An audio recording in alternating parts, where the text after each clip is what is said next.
आचार्य श्री पवन शर्मा जी एवं पुजारी प्रिंस शर्मा जी और अन्य ब्राह्मणों द्वारा पहाड़ी दुर्गा मंदिर परमार धर्मशाला साकेत नगर में 12 पार्थिव ज्योतिर्लिंगों का निर्माण कर अभिषेक विधि विधान से ब्राह्मणों सहित आचार्य श्री पवन शर्मा जी द्वारा कराया गया, जो कि एक अलग तरह का धार्मिक वातावरण बना।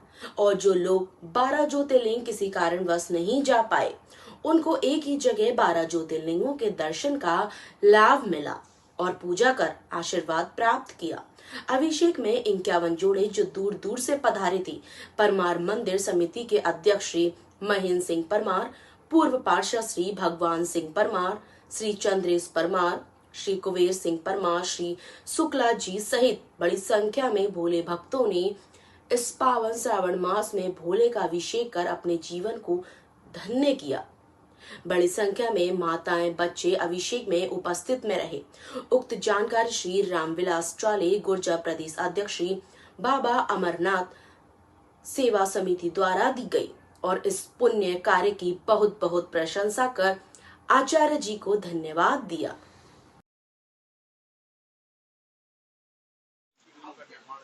जी इस पूजा का देखिए, भगवान भोलेनाथ के लिए विशेष 12 महीने होते हैं, जिनमें से श्रावण का महीना जो होता है ना, वो विशेष बताया गया है। जिसमें भी श्रावण के महीने में हम 12 ज्योतिर्लिंग, एक शिवलिंग नहीं, केवल रुद्र निर्माण नहीं, हमने 12 ज्योतिर्लिंग जो विश्व में विख्यात हैं, केवल भारत में ही नहीं बल्कि विश्व में विख्यात हैं, जिनका कि अभी प्रेजेंट में अमरनाथ की यात्रा चल रही है, केदारनाथ की यात्रा चल रही है। हाँ, कितने प्रसिद्ध शिवलिंग हैं, उज्जैन के महाकालेश्वर, विश्वनाथ इत्यादि 12 ज्योतिर्लिंगों का यहाँ पर निर्माण हुआ है। शिव जैसा उनका जैसा भी आकार है ना, बिल्कुल वैसा ही आकार देकर, उनका स्वरूप देकर उनको यहाँ पर निर्माण किया गया उनका। उसके बाद में लगभग अधिक से अधिक मात्रा में 50-51 जोड़े यहाँ पर उपस्थित हैं, जिन्होंने कि शिव अभिषेक में सम्मिलित होकर अपने जीवन को कृतार्थ किया। और लगभग मुझे लगता है 150 लोग यहाँ पर उपस्थित होंगे जो कि शिव अभिषेक में सम्मिलित हुए। श्रावण के महीने में शिव जी के अभिषेक का बड़ा ही विधान, बड़ा ही महत्व है और सभी से अनुरोध है, सभी से आग्रह है, सभी से प्रार्थना है कि शिव जी के लिए श्रावण का महीना विशेष है, तो श्रावण के महीने में कम से कम शिव जी का अभिषेक जरूर करें। वैसे तो शिव जी के लिए 12 महीने हर दिन शिव जी के लिए विशेष होता है, वैसे श्रावण के महीने में शिव जी का विशेष विधान है, इसलिए श्रावण के महीने में हमने ये कार्यक्रम रखा, आयोजन रखा, जिसमें अधिक से अधिक लोग सम्मिलित हुए और महाआरती भी इसमें कार्यक्रम में रखी गई थी, क्योंकि हमारे पहाड़ी दुर्गा मंदिर के समिति के सदस्य भी यहाँ पर उपस्थित हुए हैं।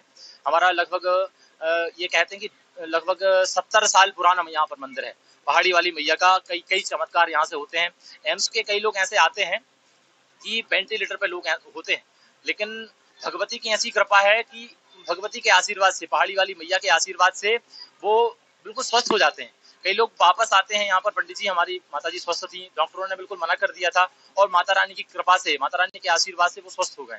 तो ये स्थान की महत्वता है और ये स्थान विशेष है, इसलिए इस प्रांगण में ये आयोजन रखा गया। हम चाहते तो साकेत नगर में कर सकते थे, बहुत सारी जगह भोपाल में कहीं भी कर सकते थे। यहाँ से केवल साकेत नगर से ही लोग उपस्थित नहीं हुए, यहाँ साकेत नगर के अलावा पूरे भोपाल से लोग यहाँ पर उपस्थित हुए। कई जोड़े हैं, 51 जोड़े हैं, तो कई जोड़े यहाँ पर उपस्थित हुए हैं कि साकेत नगर में इस स्थान का महत्व है। यहाँ पर कई संत रहे हैं जिन्होंने तपस्या की, स्थान सिद्ध है, सिद्ध स्थान पर अगर कोई कार्य होता है तो और विशेष हो जाता है।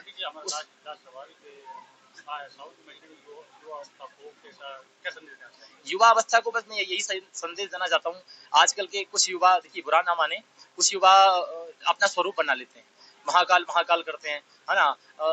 देखिए कई लोगों की आदत रहती है सिगरेट फूंकने की, हाँ, गांजा फूंकने की। तो गांजा भगवान शिव को बिल्कुल नहीं चढ़ता, कहीं से कहीं तक कोई विधान नहीं है गांजे का, ना, लेकिन लोगों ने शिव जी का वो बना दिया है, ऐसा बिल्कुल विधान नहीं है। तो आजकल की युवा पीढ़ी को मैं बस यही संदेश देना चाहता हूँ, अगर शिव जी की भक्ति कर रहे हैं तो बड़ी प्रेम भाव से करें, शिव जी का अभिषेक करें। सबसे महत्व, शिव जी को सबसे प्रिय क्या है? शिव जी को सबसे प्रिय है जलधारा।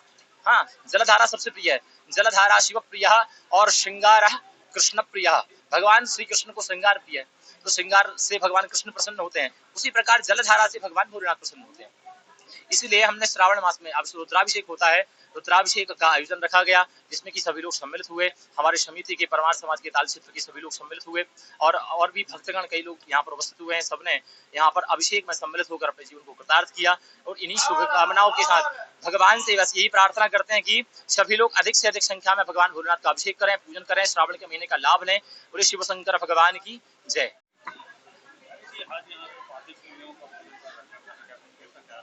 देखिए, मैं आचार्य प्रवन जी का बहुत ही आभारी हूँ कि उन्होंने पूरे गुरुजनों के साथ में और 12 ज्योतिर्लिंग, देखिए 12 ज्योतिर्लिंग, जो भक्त 12 ज्योतिर्लिंग दर्शन नहीं कर पाता या नहीं जा पाता किसी कारणवश, तो गुरुजी ने आज वो आयोजन रखा कि एक ही पंडाल के नीचे 12 ज्योतिर्लिंग भोलेनाथ के यहाँ एकत्र कर लिया। उनकी आस्था, उनके विश्वास से भगवान यहाँ प्रकट हुए हैं और उन्होंने जो आयोजन रखा, एक भव्य आयोजन। और अभी तक का, मैं 16 साल से अमरनाथ जा रहा हूँ, हमारे मामा जी हैं परमार समाज के, चंद्रेश भाई सब अमरनाथ जाते हैं, लेकिन पहला आयोजन है जो एक ही जगह 12 ज्योतिर्लिंग स्थापित करना, 12 ज्योतिर्लिंग का आह्वान करना और 12 ज्योतिर्लिंग आना, ये बहुत बड़ी उपलब्धि है सभी भक्तों के लिए। और आचार्य जी ने पूरे गुरुजनों के साथ में जो मंत्रोच्चार से इतना अच्छा आयोजन, इतना अच्छा अभिषेक कराया कि सब लोग धन्य हो गए हैं। और मैं भोलेनाथ से यही प्रार्थना करता हूँ कि सभी लोगों की मनोकामना पूर्ण करे। और आचार्य जी को बहुत बहुत धन्यवाद और आभार कि ऐसा आयोजन धार्मिक होता रहे।